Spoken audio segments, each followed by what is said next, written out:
আজকে আমরা বার নির্ণয় করা শিখব। বার নির্ণয় করতে হলে তিনটা জিনিস মনে রাখতে হবে।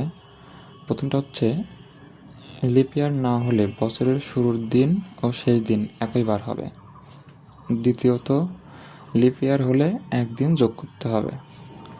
লিপ ইয়ার হলো কোনো সালকে ভাগ করার পর ভাগশেষ শূন্য হতে হবে, তাহলে সেই সালটি লিপ ইয়ার হবে।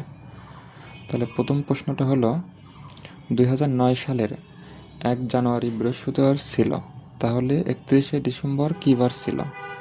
তাহলে আমরা 2009 সালটি লিপ ইয়ার কিনা সেটা দেখি। তাহলে শেষের দুই সংখ্যাকে 4 দ্বারা ভাগ করব। কোনো সালকে ভাগ করতে হলে সবসময় 4 দ্বারা ভাগ করতে হবে। তাহলে 4 দ্বারা ভাগ করলে 4 দুগুণে 8, কিন্তু ভাগশেষ 1 থেকে যাচ্ছে, 8, কিন্তু ভাগশেষ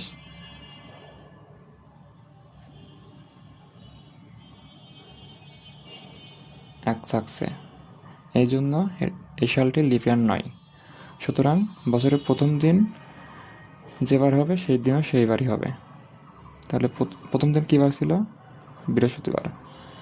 তাহলে বছরের সেই দিনও বৃহস্পতিবার হবে। সুতরাং উত্তরটি হলো ঘ।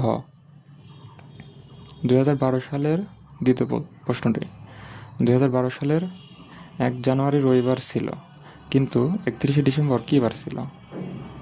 তাহলে 2012 সালটি লিপ ইয়ার কিনা? তাহলে 4 দ্বারা ভাগ করতে হবে সবসময়। 3 4 12, তাহলে 3, তাহলে ভাগশেষ 0, কারণ এটা ভাগ গেছে। তাহলে লিপ ইয়ার হলে বছরের শুরুর দিন যে বার ছিল সেই দিনও সে বার হবে, কিন্তু সেই দিনের রবিবারের সাথে একদিন যোগ করতে হবে। তাহলে প্রথম দিন ছিল হচ্ছে রবিবার, তাহলে সেই দিনও রবিবার হবে, কিন্তু লিপ ইয়ার হওয়ার শর্তে